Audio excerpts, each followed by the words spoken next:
आपने पिछले वीडियो में अपवर्तन और उसके दो नियमों के बारे में पढ़ा। आपने पढ़ा कि जब प्रकाश किरण एक पारदर्शी माध्यम से दूसरे पारदर्शी माध्यम में जाते हैं तो उसकी दिशा बदल जाती है। प्रकाश की चाल विभिन्न माध्यमों में अलग अलग होती है और प्रकाश सबसे तेज निर्वात में चलता है। निर्वात, जिसे हम अंग्रेजी में वैक्यूम बोलते हैं। प्रकाश की चाल निर्वात में 3 × 10⁸ मीटर पर सेकेंड होती है। आप इस मान को याद कर लीजिए और अपनी कॉपी में लिख भी लीजिए, क्योंकि ये बहुत ही महत्वपूर्ण मान है जिसका आप प्रयोग करेंगे अपने प्रश्नों को हल करने के लिए। वायु में प्रकाश की चाल को हम निर्वात के बराबर ही मानते हैं, इसलिए हम कह सकते हैं कि वायु में भी प्रकाश की चाल 3 × 10⁸ मीटर पर सेकेंड होगी।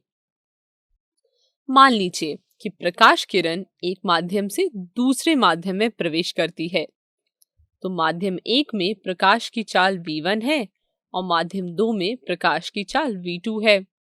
और इन दोनों माध्यम में प्रकाश की चाल की तुलना करने पर हमें एक महत्वपूर्ण राशि मिलती है, जिसे हम अपवर्तनांक कहते हैं और अंग्रेजी में इसे रिफ्रैक्टिव इंडेक्स कहते हैं।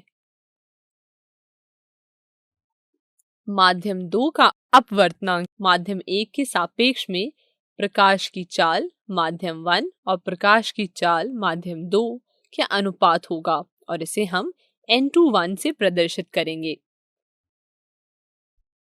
उसी तरह माध्यम 1 का अपवर्तनांक माध्यम 2 के सापेक्ष में माध्यम 2 में प्रकाश की चाल और माध्यम 1 में प्रकाश की चाल के अनुपात होगा और इसे हम n/2 से प्रदर्शित करेंगे।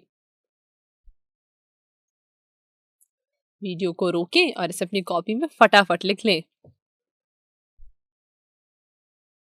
तो आगे बढ़ते हैं।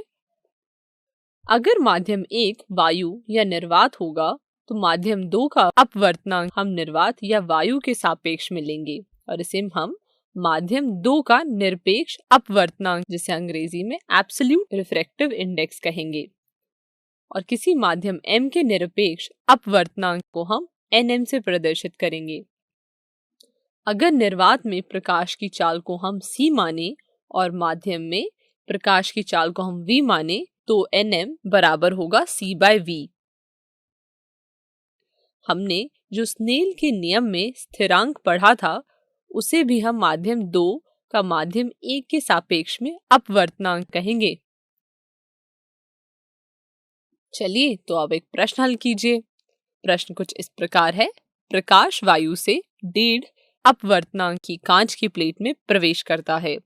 कांच में प्रकाश की चाल कितनी है और निर्वात में प्रकाश की चाल दी हुई है 3 × 10⁸ मीटर पर सेकेंड। तो इस प्रश्न का हल अपनी कॉपी में लिखिए।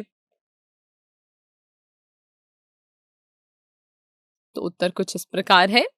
हल करने पर हमें मिलेगा v बराबर 2 × 10⁸ मीटर पर सेकेंड।